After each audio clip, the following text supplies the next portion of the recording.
धाकड़ खबर, बेखौफजुमा, बेबाक अंदाज। धाकड़ खबर में आपका स्वागत है। मैं आपके साथ हूं अकरम रईस खान। वैश्विक हलचल, जी हाँ, वैश्विक हलचल का वो ताजा बुलेटिन लेकर आपके सामने फिर से एक बार हाजिर हो गए हैं, जिसमें बात करते हैं देश दुनिया ही नहीं, गाजा, फिलिस्तीन, इसराइल, ईरान, लेबनान, सीरिया, रूस और यूक्रेन की। निकले आज खास तौर पर बात करेंगे पाकिस्तान अफगानिस्तान को लेकर। वहाँ इमरान खान की जिंदगी को और मौत को लेकर सवाल उठ रहा है, और दूसरे तालिबान ऐसा लग रहा है कि जैसे अमेरिका को डिस्टर्ब कर रहा है, पाकिस्तान को तो डिस्टर्ब कर ही रहा था, और अब उसने तजाकिस्तान में भी बड़ा धमाका कर डाला है, और इससे चीन भी प्रभावित हो रहा है। कैसे इस पूरे घटनाक्रम को देखा और समझा जा सकता है, और इसके अलावा बात करेंगे खास तौर पर भारत से जुड़ी हुई कुछ और खबरों की भी, ले चलेंगे आपको गाजा भी, और इन तमाम मुद्दों पर बात करेंगे फिर से एक बार कृष्णकांत जी यानी के जी के साथ, जो भारतीय वायुसेना के रिटायर्ड ऑफिसर हैं, वो जियो पॉलिटिक्स पर वाकई में अपनी पैनी नहीं गहरी नजर भी रखते हैं। बहुत शुक्रिया सर वक्त देने के लिए। थैंक यू मिस्टर अकरम। मुझे लगता है हमें पहले ये बता देना चाहिए लोगों को कि आजकल हम लोग कम बातचीत क्यों कर रहे हैं, मतलब हमारे जो शो हैं वो कम क्यों जा रहे हैं लोगों के पास। बीच में आप भी बाहर गए हुए थे, लखनऊ वगैरह गए, मैं भी बाहर रहता हूँ। कई बार मैं जंतर मंतर भी इधर पहुंचा, लेबर कोड बिल के अगेंस्ट में जो धरना प्रदर्शन था, और हमारी अपनी भी मीटिंग रही, इसलिए मैं भी कल बाहर था, कल भी बाहर रहूंगा। तो ये सब कारणें होती हैं और कोई बात नहीं है। जी। क्या लग रहा है आपको, लेबर कोड को क्या समझ पा रहे हैं लोग, ये सरकार क्या करने जा रही है? वैसा ही कोई आंदोलन खड़ा हो पाएगा जैसे 3 कृषि कानून लाए गए थे? 3 कृषि कानून के खिलाफ जो आंदोलन था किसानों का, जो ऑल इंडिया किसान सभा और दूसरे बहुत सारे ढेर सारे यूनियन और ऑर्गेनाइजेशन के थे, वो बड़े सशक्त हैं, अभी भी हैं। पंजाब, हरियाणा, दिल्ली से सटे हुए क्षेत्र में, दक्षिण में भी देखा गया है, महाराष्ट्र में भी, पूर्वोत्तर राज्यों में जहां तो वैसा उनका संगठन नहीं है, बिहार में कुछ कमजोरी है। खैर, तो उनका बड़ा क्लियर स्पष्ट था कि यह आईएमएफ, वर्ल्ड बैंक द्वारा थोपा हुआ ये 3 कानून हम नहीं मानेंगे, नहीं तो हम तथाकथित रूप से जो किसान है वो किसान नहीं बल्कि खेतिहर मजदूर में बदल जाएंगे। ये जो लेबर लॉ आया है वह निश्चित रूप से कोशिश है कि जो भी ऑर्गेनाइज सेक्टर वर्कर्स है उनको अनऑर्गेनाइज सेक्टर में फेंके, यानी डेली वेजेस पर उनको काम करवाएं, ताकि बीच में छुट्टी उनको पैसा ना मिले, उनको प्रोविडेंट फंड, ईपीएफ वगैरह ना मिले, मेडिकल एजुकेशन फैसिलिटी देते वो सब ना मिले, रिटायरमेंट के बाद से एक मुश्त पैसा या पेंशन दे, वो सब खत्म करने की बात है। और काम के घंटे को गहनता से बढ़ाएं, यानी 4 घंटे में 5 घंटे के बराबर काम करें, या 4 घंटे से वास्तव में बढ़ा के 5 साढ़े 5 घंटे करें। जैसे हम्म। 8 घंटे को 12 घंटा इन्होंने कर दिया, औरतों को रात में काम करने की कर दी। पहले 30 या 100 था, उसको बढ़ा के 300 तक आपके पास वर्क फोर्सेज हैं। एग्जैक्ट नंबर में थोड़ा सा कंफ्यूज हो रहा हूं। वहां तक कोई भी पूंजीपति आपको साल 2 साल के बाद से रख सकता है, बाहर निकाल वो सकता है तीन बिना सौ का ही फिगर है सरकार। सर, 300 का ही फिगर है। 300 के। जी, तब मैं ठीक हूं, चूंकि इस पे काफी चर्चाएं चली थी, इसलिए मैं थोड़ा सा कंफ्यूज था। तो वो सब चीजें करके जो भी है, इसको तो मैं कहना चाहूंगा लेबर लॉ नहीं। जो पहले था ऐसा नहीं कि बड़ा उसकी मान्यता थी कांग्रेस के जमाने में, लेकिन एक भय था, जो हमारा लेबर इंस्पेक्टर था या बदले में वो कोर्ट में जा सकते थे। अब यह बिल्कुल कॉरपोरेट लॉ हो गया, उनके पक्ष में चले गया है। हम्म। और यह बिल्कुल आईएमएफ, वर्ल्ड बैंक के कहने पे हुआ है, पहले से भी कोशिश से नहीं हो पा रहा था, अब 100% हो गया। लेकिन किसानों से जो आपने तुलना की, यहां पे वह तरह का ना मिलिटेंसी है, ना लड़ने की क्षमता है। जो सबसे बड़ा दुर्भाग्यवश इस देश का, कि जो लेबर यूनियन है, वर्कर्स का जो यूनियन है, वह आरएसएस का है, बीएमएस है ना, भारतीय मजदूर संघ उनका है। और वो इसको सपोर्ट कर रहे हैं। इनफैक्ट कई वर्कर्स से जो अनऑर्गेनाइज सेक्टर में, उन्हें वो कहते हैं कि हमें इससे क्या लेना दे, तो उनके ऊपर आता है। कुछ ने यहां तक कहा, देखिए मजदूरों के बीच में किस तरह से तनातनी और एक तरह का कंपटीशन पैदा होता है, कि वो हटेंगे वहां पे तो वह डेली वेजेस वाले को लेंगे तो शायद मुझे कुछ मिल जाए। यानी वह मजदूर का वर्गीय भावना नहीं है। कुछ मजदूर कहते हैं कि भाई ये तो हमारे लिए अच्छा हुआ मोदी जी ने कहा है, या दूसरे अन्य लोगों ने कहा है, मुख्यमंत्री या जितने लोग हैं, कांग्रेस के लोग ना हो लेकिन भाजपा के लोग कर रहे हैं। तीसरी तरफ इस लेबर लॉ के खिलाफ वास्तव में जो बुर्जुआ वर्ग का विपक्षी दल है, कांग्रेस, बसपा, सपा, राजद, ये वास्तव में उसके खिलाफ नहीं है। यह पूंजीपति वर्ग के लिए ही काम करते हैं। और जो वामपंथी दल है, उन्होंने ट्रेड यूनियन को, लेबर लॉ पिछले 4 वर्षों से आ रहा था, पास हो गया था लागू, ये 2-3 दिन पहले हुआ है। अभी तक ये क्या कर रहे थे? इन्होंने ना जनता को बताया, ना उसको जो परिणाम आने वाले हैं वो बताया, कुछ नहीं किया। कहीं ना कहीं से ये ध्वस्त हो गए और इन्होंने उसको ध्वस्त कर दिया, जो भी इनकी ताकत है उसको खत्म कर दिया। तो आज दुर्भाग्य है, इसको हटाने की क्षमता आज मेरे हिसाब से नहीं है। भले ही उठ खड़ा हो 6 महीना साल भर के बाद से, जब इसका असर सब पे, चाहे ऑर्गेनाइज सेक्टर हो अनऑर्गेनाइज सेक्टर पे हो, सब पर नजर आएगा, तब शायद कुछ हो। जी। जिन हालात का आपने जिक्र किया, उससे लगता नहीं है कि इस कानून का उस तरीके से विरोध किया जाए। अच्छा, इस सरकार भी जो है ना लोगों की टेस्टिंग करती है। मैं एसआईआर को लेकर आजकल कुछ लोगों से बात कर रहा हूं, तो जानते हैं क्या वो अपना रिएक्शन देते हैं? अरे ठीक है, वोट डालने का अधिकारी तो छीन लेंगे, क्या हो रहा वोट डालने से, वैसे भी वोट डालो तो जाति तो वही है जहां हम देना नहीं चाहते हैं। तो ये जो एक नैरेटिव, एक धारणा लोगों के मन में बैठ जाती है, अरे कानून आ रहा है, अरे ठीक है उसकी नौकरी जाएगी, हमें मिल जाएगी। जैसे नोटबंदी के टाइम पे भी इन्होंने कहा कि बड़े बड़े लोगों के पास जो काला धन रखा हुआ है वो सब बर्बाद हो जाएंगे, लोग अपने घरों से निकाल निकाल के लेंगे अपनी पत्नी के पास रखा हुआ धन, जो काला धन था। तो क्या कर सकते हैं ऐसे लोगों का? यहाँ पर सवाल मेरा ये है आपसे कि किसानों से जो वादा किया था 3 कृषि कानूनों पर खेद व्यक्त करते हुए उनको वापस लेने का ऐलान करते हुए, वो तो पूरा हुआ नहीं। ऐसे में अगर मजदूर और किसान एक मिल जाए तो फिर तो कुछ हो सकता है। उसी की तो हमारी चाहत है, लेकिन यही, मैं जब जंतर मंतर पर था तो एसोसिएट प्रेस, एसोसिएट कुछ है ना, या एपी, हाँ जी, वो जो वही उनका एक एसोसिएट प्रेस, हाँ जी। न्यूज, हाँ, वो आए कि मैं आपसे थोड़ा सा इंटरव्यू लेना चाहता हूं। तो मैंने कहा यार, मैं ऐसे कुछ खास वैसा नहीं है, लेकिन फिर भी उन्होंने अंग्रेजी में बात शुरू की, तो मैंने 4-5 मिनट का दिया, जो भी उन्होंने सवाल पूछे। और वो बाद में खत्म होने के बाद कहते हैं कि आप इतने निराश क्यों हैं? हम्म। मैंने कहा मैं निराश बिल्कुल नहीं हूं, लेकिन आशा उनसे लगाना जो कि इसके खिलाफ है या इसके पक्ष में नहीं है। अब मैं हम्म। आशा लगाऊं आरएसएस का जो ट्रेड यूनियन है उससे आशा लगाऊं कि वो लोग हम्म। इसके खिलाफ करें, तो हम्म। बेवकूफी वाली बात होगी। सच्ची यदि मैं बात। बीमार हूं तो आशा लगाऊं कि जो एक तरह का जो जहर मेरे में है वह सांप के जहर को लेकर खत्म करें, वह बिल्कुल वाहियात बात होगी। उसी तरह की बात यहाँ पे, और हम लोग के बीच में बहुत जबरदस्त ये मंथन चल रहा है कि कई तरह की चीजें हुई हैं कि हमने क्यों, हम अपने जो आम जनता जो है, जो मेहनत का जनता आवाम है, उनका भरोसा हमारे ऊपर क्यों खत्म हो गया है? तो हमारे पूर्वजों ने जो किया है ठीक है, उसका भुगत रहे हैं, लेकिन हम क्या सही रास्ते पर जा रहे हैं? आखिर उनको निराशा को कैसे खत्म करें? उस क्रांतिकारी विचारधारा को, आपके साथ में इतने वर्षों से जुड़ा हुआ हूं, लोग शाबाश कहते हैं, लेकिन वास्तव में कोई लोग जा रहा है, जुट रहा है कि नहीं जुट रहा, नजर नहीं आ रहा है। यही चीज अन्य जगहों में भी हो रहा है। कई लोग हैं हमारे पास, आते हैं, बातचीत करते हैं, सुनते हैं, बड़ी खुश होते हैं कि नहीं आप बहुत सही कह रहे हैं साथी, सर, के जो भी कहते हैं। लेकिन आगे उनको लगता है कि इस संघर्ष में शामिल होने का मतलब कि हम बर्बाद हो जाएंगे, ऐसे जैसे कोई बहुत आबाद हो। यह चीजों की समझ नहीं हो पा रही है, और इस पे बहुत मंथन करने की जरूरत है। इसका कोई मंत्र नहीं है कि मैं 2-4 लाइन बना दूं। हाँ, एक ही लाइन कहूंगा।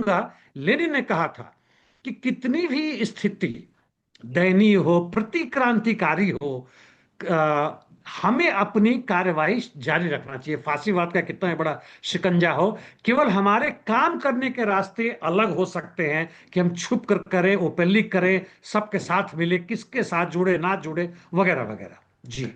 इसे मैं आसानी से अगर ये कहूं सर, कि रात कितनी भी अंधेरी हो, अंधेरा कितना भी काला हो, एक जुगनू से भी उसको डर लगता है, और वो जुगनू जो है उस तीरगी को तोड़कर आगे निकलने की हिम्मत रखता है, और यही जिंदगी का फलसफा है। क्या गलत है ये? बिल्कुल सही है, बल्कि हमारे इतने कमजोर होने से, हमारी एक ताकत के घटने से, जो भी वो हमारे ऊपर अत्याचार कर रहे हैं वह नजर आ रहा है। फेक एनकाउंटर में भी लोगों को मार रहे हैं, जबरदस्ती जेल में डाल रहे हैं। जो भी कानून, चूंकि पूंजीपति वर्ग कभी संतुष्ट नहीं होता है, उसे डर है कि कहीं से मजदूर वर्ग खड़ा ना हो जाए, तो मजदूरों के यूनियन बनाने पर कानूनन रोक लगा रहा है, संवैधानिक रूप से लगा रहा है। तो उसको डर तो बहुत है कि भाई हम इतना दबा रहे हैं कि उठना खड़ा हो, थोड़ा और दबा, बिना यह समझे कि वो अपना कब्र खुद खोद रहा है, आज नहीं तो कल होना ही होना है। जी। आपने जिक्र किया फैक एनकाउंटर का, हिडमा, आप समझ गए होंगे, नक्सली जी। बताकर उनको मार दिया गया। अगर उनका एक पोस्टर लहरा दिया गया दिल्ली के इंडिया गेट पे, तो कौन सा बड़ा जुल्म हो गया। इस देश में जब गोडसे का मंदिर बनाया जा सकता है, इस देश में जब सावरकर को वीर बताया जा सकता है, इस देश में जगह जगह जब रावण की पूजा की जा सकती है, अयोध्या तक में जो पार्क बनाया जा रहा है उसमें रावण की तस्वीर लगाई जा सकती है, तो हिडमा पे बात करना कितना बड़ा जुल्म हो जाता है। मैं इसमें जोड़ दूं कि जब हिडमा की और उनकी पत्नी का अंतिम संस्कार हो रहा था अन्य 5 साथियों के साथ, जिनको तथाकथित रूप से एनकाउंटर में मारा गया है, हालांकि देखने वाले वहां के लोग कह रहे हैं कि नहीं, ये तो 1 हफ्ता पहले ही किसी अन्य जगह पे इनको ये लोग आत्मसमर्पण करने आए थे और इनको पुलिस ने पकड़ लिया। चूंकि आत्मसमर्पण का दौर चल रहा है, ऑफिशियली भी उनका स्टेटमेंट आ गया सीपीआई माओविस्ट का कि हम लोग आत्मसमर्पण करना चाहते हैं। और बड़ा अच्छा, कोई यदि देखे उनका, मैं भी सुन रहा था, 20-22 मिनट का है, 3 लेटर लिखा उन्होंने, एक सरकार को, एक अपने साथियों को जो पढ़ रहे हैं, और एक जनरल है। कह रहे हैं कि यह समय नहीं है कि हम अभी सशस्त्र क्रांति की तरफ बढ़े, अभी बचने का समय है, लेकिन इसका मतलब यह नहीं है कि हम आत्मसमर्पण करें। हम अपने आप को रीलोकेट कर रहे हैं, अपनी को बचा रहे हैं, ताकि हम आगे भी संघर्ष कर सके। खैर, जो मैं कह रहा था वह यह है कि इनकी जो अंतिम संस्कार जो किया जा रहा था, उसमें हजारों लोग पहुंचे और रो रहे थे। क्या उनको पकड़ के तुम जेल में डालोगे? ये कितने भी खौफनाक हो, कितनी भी इन्होंने जो भी करवाया हो, वर्ग संघर्ष का रास्ता जो अपनाया था, यस, वो रास्ता गलत था। क्योंकि आप गांव में जाके कुछ जगह आदिवासियों के साथ करें और इतनी बड़ी सत्ता के साथ लड़ने की बात कर रहे हैं, तो यह जो है सो निश्चित रूप से क्रांति की तरफ रास्ता नहीं जाता, बल्कि क्रांति के विपरीत जाता है। और इसके बारे में बड़ा स्पष्ट रूप से मार्क्स एंगल्स ने लिखा है कि इस तरह से हमें कार्रवाई नहीं करनी चाहिए। केवल हमारे ही देश नहीं, अन्य देशों में वैसा हुआ है। 40-50 वर्ष से लड़े जा रहे हैं बिना मतलब के, करे जाओ, कुछ अंतर नहीं पड़ता। हाँ, और इसलिए लोग उनकी पूजा कर रहे हैं, लोगों को दुख हो रहा है, लोग रो रहे हैं, औरतें तक रो रही है उसमें। और यहाँ पे 4 लोग जो आए, पहली बात कि ऐसा करने का कोई मायने नहीं, तुम क्यों एक्सपोज कर रहे हो अपने आप को, इसका कोई मतलब नहीं है। और वहां पे आंदोलन चल रहा था बेसिकली वो पर्यावरण के बर्बाद होने के खिलाफ, और उसमें आके तुम 4 लोग आके इस तरह का नारा दे रहे हो, अपने आप को भी हीरो बनने की कोशिश कर रहे हो। यह बार बार हमें याद रखना चाहिए। लेनिन ने कहा है कि क्रांतिकारियों की सबसे बड़ी गलतफहमी यदि होती है तो वह है कि हम क्रांति करेंगे। दोस्त, तुम केवल रास्ता दिखाने के लिए हो। क्रांति तुम्हारे चंद लोगों से 100 या 1000 भी हो जाओ तो नहीं होगा, जब तक कि लाखों करोड़ों मेहनतकश जनता, किसान तुम्हारे साथ उठ के ना खड़ा हो। जी। चलिए, आज अच्छी खासी इन तमाम मुद्दों पे बात हो गई है, इसलिए बहुत सारी खबरें मुझे छोड़नी पड़ेंगी। अब सीधे रुक कर लेते हैं पाकिस्तान का। क्या वाकई में इमरान खान जिंदा है? क्योंकि उनके बेटे ने जो आज पोस्ट की कि कम से कम ये तो बता दो कि मेरे पिता जिंदा हैं। ये कई तरह का सवाल आ रहा है। जैसे ही अभी आपसे बात होने के पहले, करीब 1 मिनट पहले, मैं देख रहा था कि इमरान खान जीवित है कि नहीं, चूंकि इस तरह का आ रहा है, तो वो कहता है कि भाई जीवित है, 840 दिनों से अंदर वगैरह वगैरह है। लेकिन कुछ इस तरह के संकेत आ रहे हैं कि संभवतः उनको दिखाने में सरकार असमर्थ है। या तो मार दिया उन लोगों ने, या बीमार होके मर गए, या कुछ न कुछ किया, या कहीं और हटा दिया है डर से, या इतने अत्याचार किया है कि दिखाने लायक नहीं है। कुछ न कुछ तो हुआ है। अब हमें समय का करना पड़ेगा। अपने अंदाजा से कुछ एक और कहना, यह सही चीज नहीं होगा। जी। मैं पर कुछ चीजें जोड़ना चाहता हूं सर। एक भ्रष्टाचार का जो मामला चल रहा था इमरान खान के खिलाफ, 10 महीने से कोई सुनवाई नहीं। एक मामला जो तोशा खाना वाला था, कल उसमें उनको वीडियो लिंक के जरिए पेश किया जाना था, उस पर कोई बात नहीं की जा रही। एक मंत्री बेशर्मी बेहयाई से कहता है कि हमने तो उनको व्यवस्था दे रखी है, वो बाहर से मंगा के खा सकते हैं। दूसरा मंत्री पार्लियामेंट में खड़े होकर कहता है कि हमने तो उनको खानसामा दे रखा है, जेल में जैसा चाहे वैसा पकवा सकते हैं। लेकिन इमरान खान को दिखा नहीं रहे। साथ ही मैं एक चीज पर और ध्यान दिलवाना चाहता हूं आपको। सवाल जब इमरान खान के जिंदा होने पर या मरने पर उठ रहा है, उस वक्त नवाज शरीफ वो खड़े होकर पार्लियामेंट में कह रहा है कि हमें जो डाकू बताता था वो चोर निकला। तो चारों तरफ से, उससे पहले आपको हम लोगों ने बात की थी, इकोनॉमिक्स टाइम्स में एक बाकायदा रिपोर्ट छपवाई जाती है जिसमें कहा जाता है कि इमरान खान अपनी पीती पत्नी के आधार पे चलते थे, वो जादू टोना करती थी, काला जादू करती थी। ये हम्म। तमाम जो चीजें चल रही हैं उसके साथ साथ, जबकि कहा जा रहा है कि इमरान खान जिंदा है या नहीं, तो इनको जोड़कर देखा तो जाना चाहिए। सरकार ने कुछ कांड तो कर दिया है, लगता है उसको छुपाने के लिए इतनी बातें करनी पड़ रही हैं। देखिए, जितने भी शासक हैं, यदि ट्रम्प पे हम बात करें तो वो बाइडेन को गाली देते हैं, उनको कर्ज करते हैं कि स्लीपी बाइडेन, सोने वाला बाइडेन ने ये सब गड़बड़ कर दिया, ये वहां कर रहे हैं। हमारे यहाँ नेहरू के और भी पहले टीपू सुल्तान के पास चले जाते हैं। तो ये सब अपनी नाकामी को दिखाने का यह एक हथियार है। अ, अल्पसंख्यकों से डर का होने का। तो यहाँ जो ये लोग कर रहे हैं, कहीं ना कहीं से जनता को जो इन्होंने सपने दिखाए थे वो पूरा होता नजर नहीं आ रहा है। विदेश नीति में बहुत छलांग लगाई इन्होंने, लेकिन अफगानिस्तान के सामने मात खा गए हैं। इसके बावजूद कि रशिया, अमेरिका, चीन और सबसे दोस्ती, यहाँ तक कि बांग्लादेश से भी इन्होंने बहुत जमाने के बाद दोस्ती की, लेकिन अफगानिस्तान के सामने मतलब मुंह के बल गिर गए हैं, यदि मैं कहावत कहूं तो वह सही आता है। और अंदर में भी लोगों को भारत की तरह ही ना नौकरी मिल रहा है, किसानों को ना ही अपने उत्पाद का सही मूल्यांकन या मूल्य मिल पा रहा है, वह कुछ नहीं हो रहा है। तो इनको बारंबार वह चीज दिखाना पड़ेगा। और अंदर में कुछ किया है कि नहीं किया है, मैं फिर वही दोहराऊंगा कि मैं भी कुछ गेस वर्क नहीं करना चाहता हूं यहाँ पे। हालांकि ये बहुत महत्वपूर्ण मसला हो सकता है, संभवतः 2-3 दिन में पता चले। जी। चलिए लेंगे और भी खबरें, और वो भी हैं पाकिस्तान और अफगानिस्तान से जुड़ी हुई। अभी तक ऐसा लग रहा था कि अफगानिस्तान ने जो है पाकिस्तान को डिस्टर्ब कर रखा है, परेशान कर रखा है आतंकवादी वारदात करके, लेकिन अब तो तजाकिस्तान का भी नाम आ गया, और तजाकिस्तान वाले में तो चीन के 3 कर्मचारी मारे गए हैं। तो क्या अब चीन से भी पंगा लेने जा रहा है तालिबान? तजाकिस्तान ने तो साफ कहा है कि जो ड्रोन आया, वो ग्रेनेड लेके और कुछ इस तरह के बॉम्ब लेके आया और वहां से गिराया, वह अफगानिस्तान से आया। और इसमें संदेह नहीं है, चूंकि तजाकिस्तान से होता तो ये लोग इतना ताकतवर जरूर है कि उसको पता कर लेते कि कहां से आया क्या, तो उसको पकड़ने की कोशिश करते। तो अब उन्होंने कहा है कि भाई इनका वही है ना, क्या, तहरीक ई टीटीपी, तालिबान तहरीके पाक, तालिबान। टीटीपी। जी। तो जी। वही लोग हैं जो कि पाकिस्तान में गड़बड़ कर रहे थे, और यह अब जरूरत से ज्यादा अपने ताकत का इस्तेमाल कर रहे हैं, जो कि बड़ी खतरनाक है, पूरे अफगानिस्तान के लिए खतरा हो सकता है। और कहीं ना कहीं से इनको डरना चाहिए। तालिबान के जो शासक, उन्हें समझना चाहिए कि यदि तुम व्यापार करना चाह रहे हो भारत के साथ हो, चीन या अमेरिका के या किसी के साथ हो, और इस तरह से तुम टीटीके को, तुम टीटीपी को आगे बढ़ाते रहो, करते रहोगे, पाकिस्तान तक तो कुछ हद तक समझ में आता था, तब तजिकिस्तान में पहुंच गए, यानी रशिया को भी तुम उंगल कर रहे हो कहीं ना कहीं से। तो यह इनके ये लिए जो खतरे की कर्मचारी मार दिए घंटी। वो तो चाइना के हैं ना सर, तो चाइना को भी तो उंगली हो गई। चाइना को हो ही गई, बिल्कुल हो गई। बिल्कुल हो गई। क्योंकि इनका ताजिकिस्तान वगैरह से अच्छा पैक्ट है चाइना के साथ, हम्म, रशिया के साथ। और हम्म। चाइनीज वर्कर्स को इन्होंने भी मारा है, क्योंकि ये चीन के खिलाफ है। क्योंकि जो भी पाकिस्तान कॉरिडोर बन रहा है, वो सब बन रहा है, वहां पे हमेशा इनकी अटैक होता रहा है, इनके इंजीनियर्स को मारा, सब कुछ किया है। तो ये लोग थोड़ा जरूरत से ज्यादा मतलब पंगा ले रहे हैं। जी।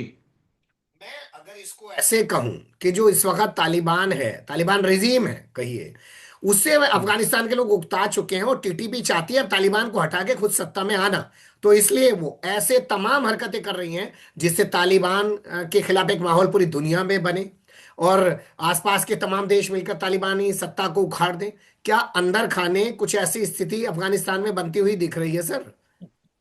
इतनी बड़ी लॉजिक मेरे हिसाब से शायद टीटीपी को समझ में नहीं आ रहा होगा। अच्छा। लेकिन यदि उसके उसके पीछे मान लेते हैं कि भारत या अमेरिकी की खुफिया विभाग लगा पड़ा है, तो भारत नहीं चाहेगा कि इस हालत में अफगानिस्तान अभी डिस्टेबलाइज हो, क्योंकि हमारा संबंध भी अच्छा है।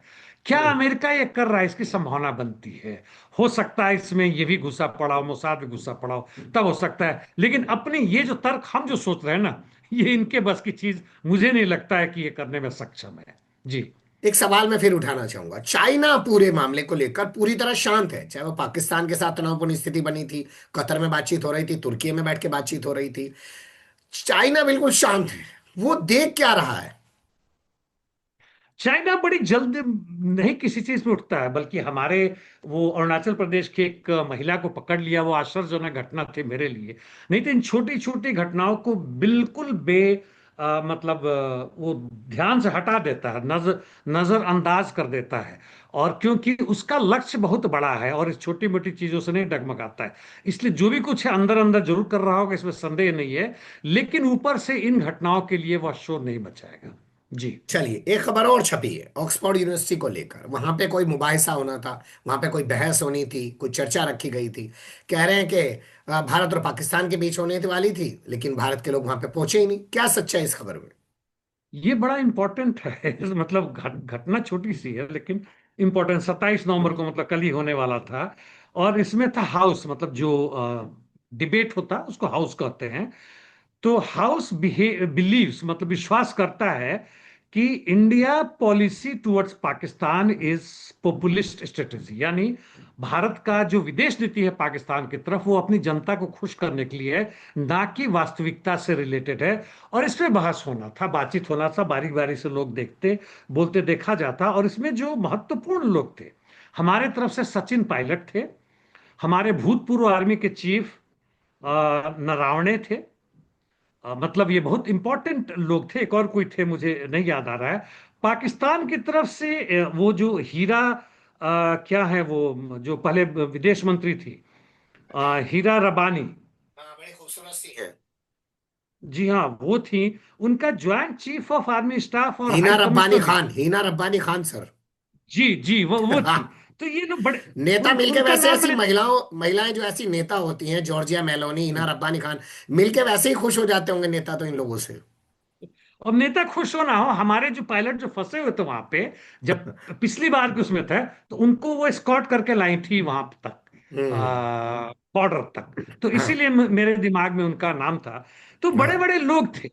और हम्म। खासकर जब भारत की स्टूडेंट जो है सो पाकिस्तान के स्टूडेंट की संख्या में बहुत ज्यादा है। और ये ऑक्सफोर्ड यूनिवर्सिटी महत्वपूर्ण है। वैसे घटना बहुत छोटी सी है कि हम्म। भाई क्या भारत का जो विदेश नीति है वास्तव में पॉपुलिस्ट है। जैसे हमारे प्रधानमंत्री जाते हैं तो 5,000 10,000 लोगों को पकड़वा के भीड़ लगवा के भाषण देते हैं और वो सब बोलते हैं। तो क्या हम्म। वो चीज है? और इस पे कारण जो बताया जा रहा है पाकिस्तान की तरफ से कि ये लोग डर गए क्योंकि इनके पास तर्क नहीं था। मुझे हम्म। लगता है इनको पीछे नहीं हटना चाहिए था, क्योंकि फाइनल विक्ट्री जैसा कोई चीज था नहीं। ये कोई मुक्का घुसा तो होने वाला था नहीं चलिए। कि रिंग में जीत गए। इन्हें करना बिल्कुल। चाहिए था, इतने बड़े बड़े हमारे लोग गए थे, इन्हें हम्म। वापस नहीं हटना चाहिए थे। क्या ठीक है, गलती वक्त हुई? का जी। थोड़ा तकाजा है, कुछ और खबरें ले लेते हैं। जब पुतिन खुलेआम ये कह रहे हैं कि मैं यूरोप पे हमला नहीं करूंगा, इस बात की गारंटी दे रहा हूं क्योंकि समझौता होता हुआ दिख रहा है अमेरिका और रूस के बीच में यूक्रेन को लेकर। तो उस दौर में ये मैक्रो जो है, इनको क्या कीड़ा काट रहा है कि 30 साल पुरानी अपनी पॉलिसी लागू कर रहे हैं, हर साल 10,000 लोगों को वॉलेंट्री फौजी ट्रेनिंग लेनी पड़ेगी, आगे चल के हर साल 50,000 को लेनी पड़ेगी क्योंकि रूस का खतरा बढ़ता जा रहा है। इसके पहले जर्मनी ने कुछ इसी टाइप का किया, पोलैंड भी कर रहा है। छोटे मोटे देश जो है लिथुआनिया वगैरह वो सभी कर रहे हैं।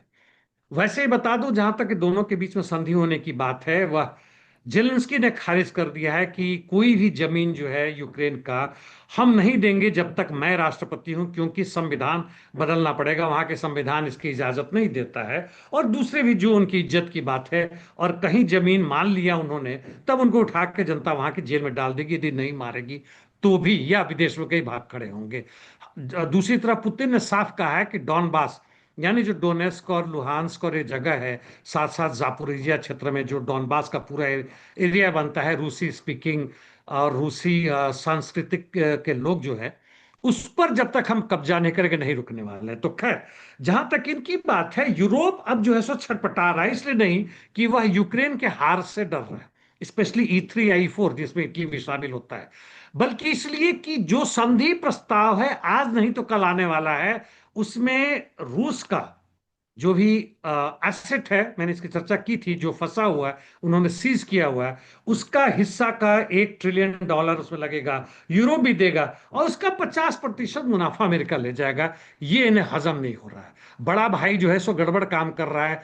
इन छोटे छोटे भाइयों को इतने दिन से इनकी चमचागिरी कर रहे थे, बाइडेन की, अब ट्रंप की, सब कुछ किया उन्होंने, रूस के खिलाफ नहीं हो रहा है।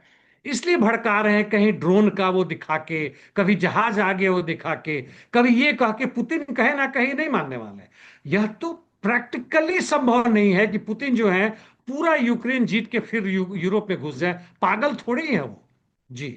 चलिए, अब बात कर लेते हैं ट्रंप महान की। तो जब से व्हाइट हाउस के बाहर एक अफगानी ने हमला किया नेशनल गार्ड्स पर, जिसमें 2 घायल हुए, आज एक महिला के मरने की उसमें खबर आ गई जो नेशनल गार्ड से ही जुड़ी हुई है, तब से ट्रंप जो है वो कह रहे हैं सिर्फ अफगानी नहीं, पूरे देश में घुसे हुए प्रवासियों को चुन चुन कर नहीं छोड़ूंगा। धर्मेंद्र बन गए हैं वो। ट्रंप को मौका मिलना है अपने जनता को दिखाने का कि भाई बाइडेन ने साइन कर दिया, इनको ले आए, दूसरों को गाली दे रहे हैं। जो भी इनके पक्ष में जो महिला जो इनके दूसरे पार्टी से, डेमोक्रेट्स पार्टी से, कह रहे हैं कि उनके माँ बाप का ठिकाने नहीं, ये नहीं वो नहीं।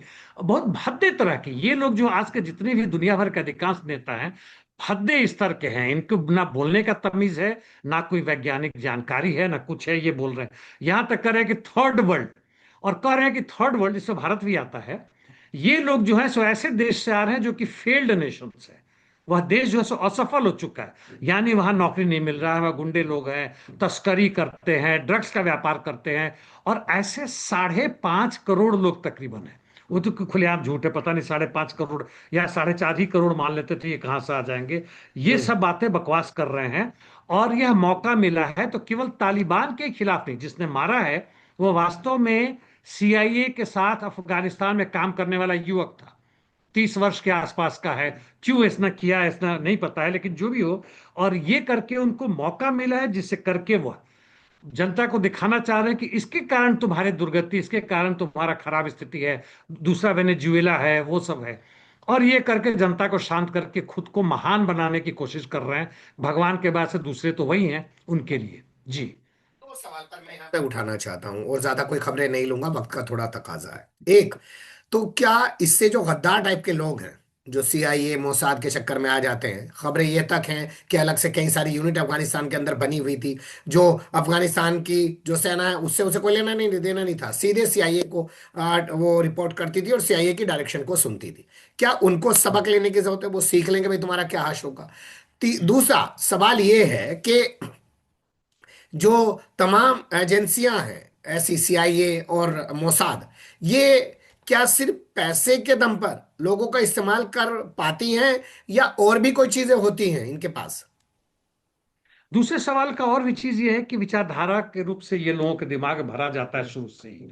जैसे यूक्रेन का जो नेशनलिस्ट आर्मी बना है बचपन से, 14-15 साल से, कि यूक्रेन के लिए मरना है, नाजी जो है सो सही था, यानी हिटलर सही था, हिटलर जो है सो हमारा सबसे नजदीकी था। और इस तरह बना गया है कि आत्मसमर्पण नहीं करना, मरना है अंत तक। यानी देखिए कि यूक्रेन में इस तरह की भयावह स्थिति होने के बावजूद भी यूक्रेन पूरी तरह से हार नहीं रहा है, उसका सेना डिसइंटीग्रेट नहीं हो रहा है, जैसे सीरिया में हमारे जो पहले वाले के जो असद का जो, हाँ, उनका जो सेना था वह बिखर गया, टूट गया, लड़ने हम्म। के लिए तैयार नहीं था। हालांकि यहाँ पे नहीं हो रहा है। लेकिन दूसरी तरफ ये भी सवाल आता है कि आपका कि सीआईए मोसाद ये क्या लेसन नहीं लिखते?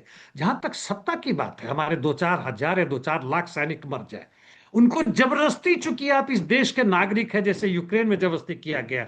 अभी आपने फ्रांस को उदाहरण बताया। मैक्रो ने यहां तक कहा कि जो नहीं खुद ब खुद वॉलंटियर करके आएंगे तब जबरदस्ती भी लाएंगे। तुम्हारे बाप का है ये। हालांकि ये मुहावरा नहीं बोलना चाहिए मुझे, लेकिन मतलब यही बनता है। और सबसे सटीक बैठता है, जर्मनी में यही कहा जा रहा है, मर्ज भी वही कह रहे हैं। तो मतलब तुम राष्ट्रपति बन गए, कुछ बन गए, पूंजीपति हमारे स्टेट के ऊपर कब्जा कर रखा है, तो जिसको चाहो उठा के ले जाओ, लड़ो, तुम मरो, इनको कोई अंतर नहीं पड़ता। लेसन वहीं तक इनको मिलता है ताकि इनकी बेइज्जती ना हो। ट्रेनिंग करके दिया गया है, ये उस तरफ ना चले जाए कहीं, या मारे ना जाए तो हमारा लिंक टूट जाएगा, वहीं तक का लेसन है। उसको और अधिक मजबूत कराते हैं। दक्षिणपंथी जब हारता है तो वह रास्ता अपना पीछे नहीं हटाता है जब तक कि पूर्ण बर्बादी नजर ना आए, बल्कि उसको और ज्यादा धर्म का प्रचार करना, घृणा का प्रचार करना, ये सब शुरू करता है।